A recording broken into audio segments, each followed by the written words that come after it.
Hello and welcome everybody, all my friends and folks out there listening to day number 3 of creating our niche and or blog site. Today's a very important day because we actually get to work. We put the pedal to the metal, the pen to the paper, and our fingers to the keyboard. So, what is a 777 conversation? Why are we having it? Well, it's really important. Before we actually get to creating a blog site, we got to figure out what we're going to create it about. And one of the important things that I had picked up from Pat Flynn over at smartpassiveincome.com was to have a type of brainstorming session that was focused on coming up with an idea for a niche or a blog site that we're going to go and share with the world. And the fastest way that I found to do that was to have a 7-7 conversation. That's kind of the concept behind it. Basically what a 7-7 conversation is listing out our 7 passions, 7 problems, and 7 fears that we feel we can identify with or know people that can identify with them. So without any further ado, let's jump right into it. I went ahead and started with the passions over here on the left. And as you can see, I kind of pre-filled them. This exercise took me about 30 minutes to maybe 45 minutes to do. You got to use a mind map. This is the fastest way and the most visually appealing way to put this together. So as you can see here, I listed out 7 of them. And my first one is beach volleyball, in particular with training. I really like that. I play beach volleyball a lot. So that was my number 1. Number 2 was business and growth hacks. Also systems. That was another reason that I was excited about starting a niche website. Flag football. And number 3, number 4 video series of how to start an online business. And that's actually what it ended up being. Number 5, coaching and teaching SAT prep.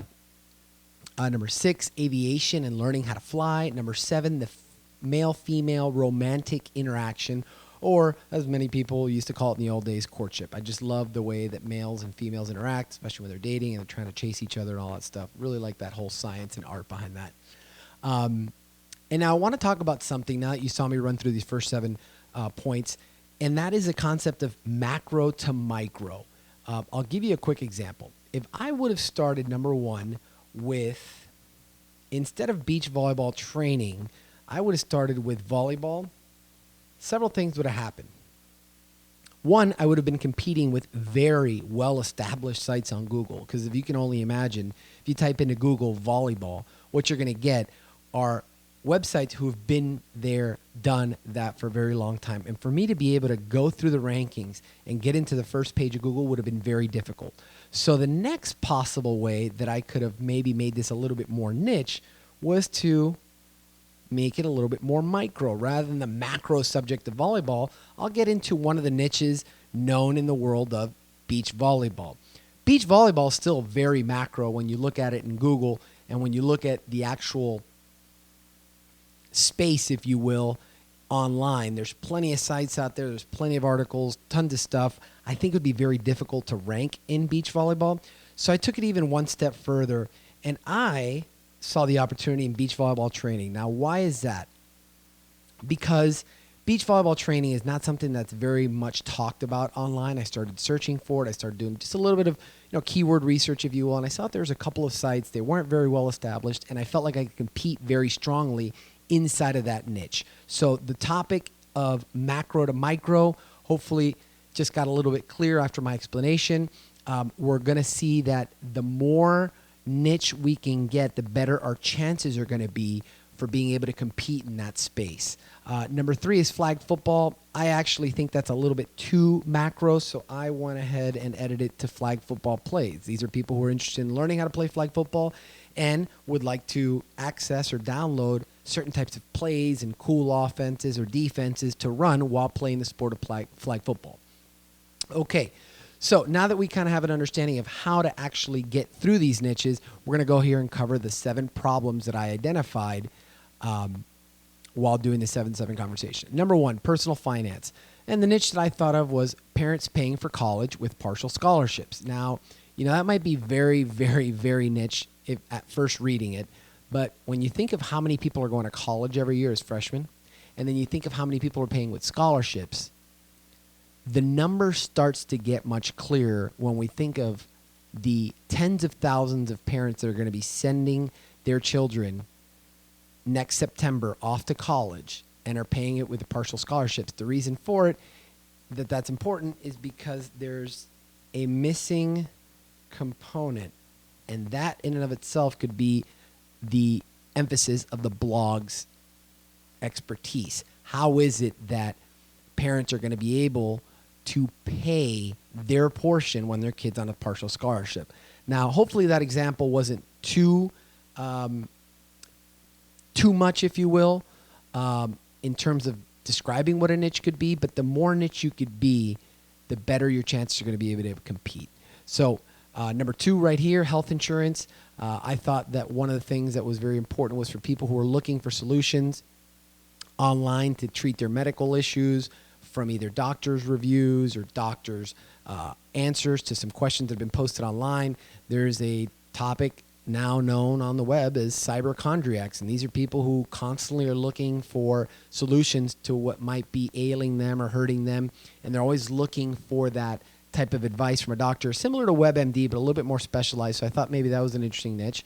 Another interesting niche is over 30 years old and trying to lose the last 10 pounds. So, these are people who are pretty fit, and they just are trying to lose the last 10 pounds, that one little bit of weight that's been bothering them. Thought that was a cool niche. Another niche that I came up with was living socially while being a vegan.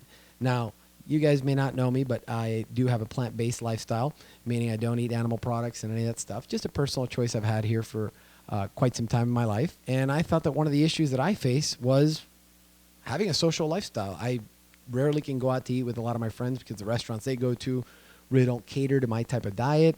And so I just thought that there might be an interesting niche out there for people that are in my same situation. Another issue that I saw, number 5, cost of living, college kids, how to budget. Thought that might be interesting. Number 6, translating English websites. I really think that a lot of the websites in the world that are awesome are in English, and unfortunately a lot of the languages that are out there don't have the killer websites that we do. So I thought a cool niche might be to learn how to translate some of these English websites into different languages. Now, I know that Google has a program for doing that, but I just thought that the niche was very interesting, so I wrote it down. Another one that was really cool was the military. Now, the military by itself is a perfect example of macro to micro.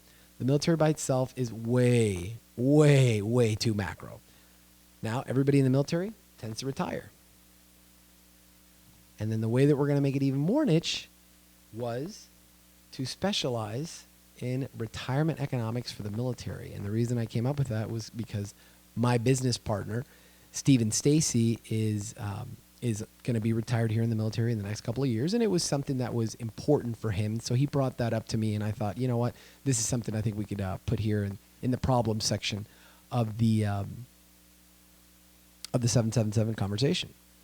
Now, the last one that we're going to knock out is fears. Now, these are just the first 7 fears I could think of, or that people around me mentioned that suggested they may have issues with.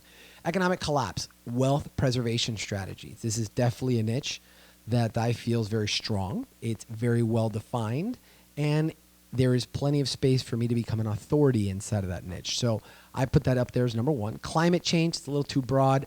I would say that climate change in Florida might be a little bit more of a niche site. I don't know how well that's going to monetize, so I just put it up there and see what happens.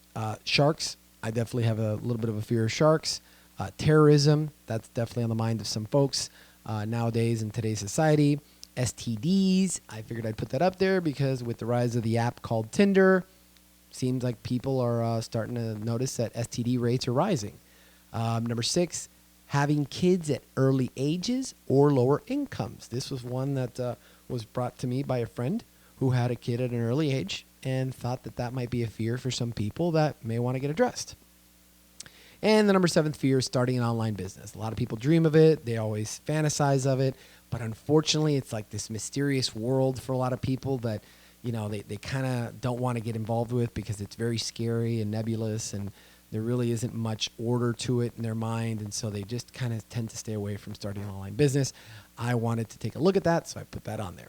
So now that you see that our 777 conversation has been completed, You see that we have 21 different topics. Now our next video is going to be dealing with shortlisting these. And just to get back on it, you should already have your mind map. We've talked about it in the first 2 videos. The mind map is a very, very important tool for us building our sites together. We're going to use it pretty much daily throughout the next 90 to 120 days. So if you haven't gotten one, please click on the link on the lesson plan, or you can find yours at mindmeister.com or xmind.net. Enough about that. You should probably take about 30 minutes to an hour and set it aside so you can do your 777 conversation. You know, as you saw, it's pretty straightforward. This is very necessary in order to brainstorm some really good ideas, in order to, end up picking your niche here in the next several days so that we can start getting to work on that. So it has been an honor and a pleasure to go through this video with you. Once again, this is just about making it very easy to rank inside of Google and having that your niche be more targeted. We'll see you on the next video, and we'll talk to you soon. Take care.